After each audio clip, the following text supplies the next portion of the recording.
Pagka-jump ball pa lang mga idol, kita nyo na kagad. Anong ginawa ni Lebron?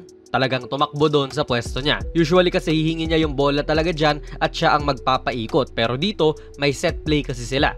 Actually mga idol, sinabi rin po ng kanilang bagong coach na si JJ Redick na gusto niyang palaruin si Lebron off the ball. Or sa Tagalog ay hindi niya hawak yung bola. Katulad dito na sinulo naman niya yung bola pero hindi siya looking to score, kundi sinusunod pa rin niya ang kanilang set. Sabay ganyang magbibigay ng pin down kay AR. Hindi po ito yung usual na Lebron na makikita natin kasi nga ang nakasanayan ay siya lagi ang gagawa ng play. Pero dito, parte lang din talaga siya. Ganda ng love kay AD dyan.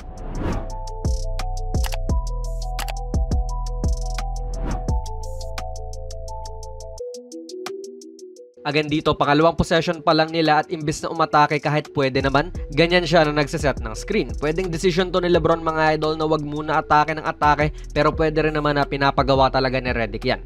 Wala naman din tong stat kasi nag-screen lang talaga siya pero dahil din dyan ay naka-atake si AR.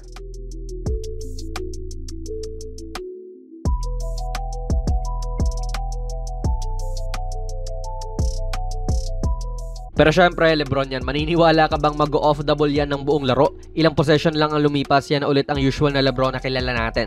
Yung nanghihimay ng depensa, which is hindi naman din masama talaga, Lebron yan eh. Simpleng classic Lebron at AD pick play lang naman ito mga idol at epektibo pa rin naman si Lebron talaga sa pag-atake kahit nasabihin mong matanda na siya. Tignan nyo yung mga players na nasa paligid niya. And tignan nyo rin yung benefits kung consistent nga lang po si AD sa kanyang outside shooting. Ibang dimension ng opensa yan kung consistent siya.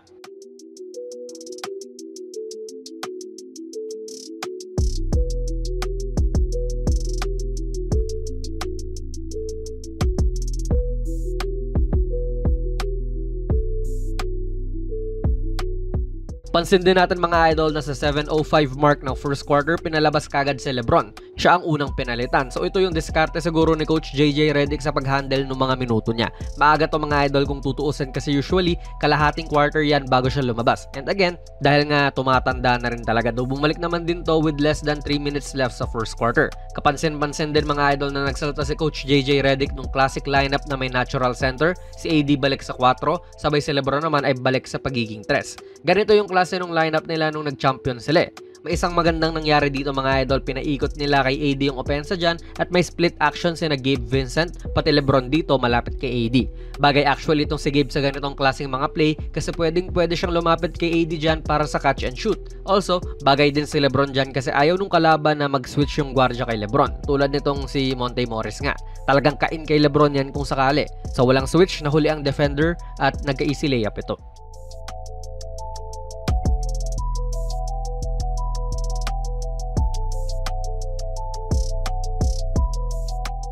Naiintriga rin ako mga idol sa kung paano ba ang playstyle ng LA kapag andyan si Lebron, no? Like ano ba, running team ba sila o magiging mabagal? I mean, hindi rin siguro sustainable yung takbo lang ng takbo si Lebron parate kasi nga may edad na nga siya. Though dito kita natin na kahit ganun nga po ay effective pa rin talaga. Hindi siya pinaatake ng dalawang players dito ng Phoenix leading sa open 3 ni Gabe, mintis nga lang. And yung mga ganito rin nakita natin, nakapamewang lang siya dyan kasi hindi siya kasama talaga sa play. Si AR ang ball handler ngayon at makakatanggap siya ng pick kay Hayes. Ghost screen pa nga ata yan, sabay biglang pin down dito kay Connect. So sa mga Lebron fans na nanonood, okay lang ba sa inyo to na hindi kasama si Lebron sa play? I mean ako no, may mga times din talaga na kailangan itong magpahinga rin at hayaan yung iba na mag-generate ng sarili nilang opensa. Dagdag kumpiyansa rin yun para sa mga teammates niya. Para sa good shooter naman din itong play mintis nga lang ulit. Ganda ng hustle niya though para sa offensive rebound.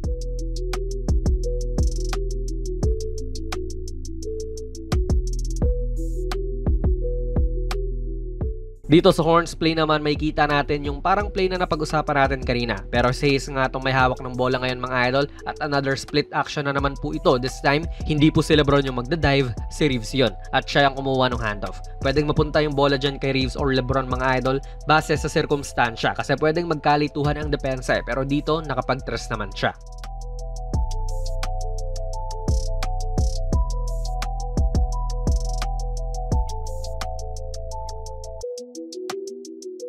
Kung kanina rin ay ball handler siya sa pick and roll, ngayon naman po ay screen setter siya sa pick and roll. Siya rin yung tila center sa lineup na ito So matik yan talaga ang gagawin niya kung tatlong guard din yung kasama niya.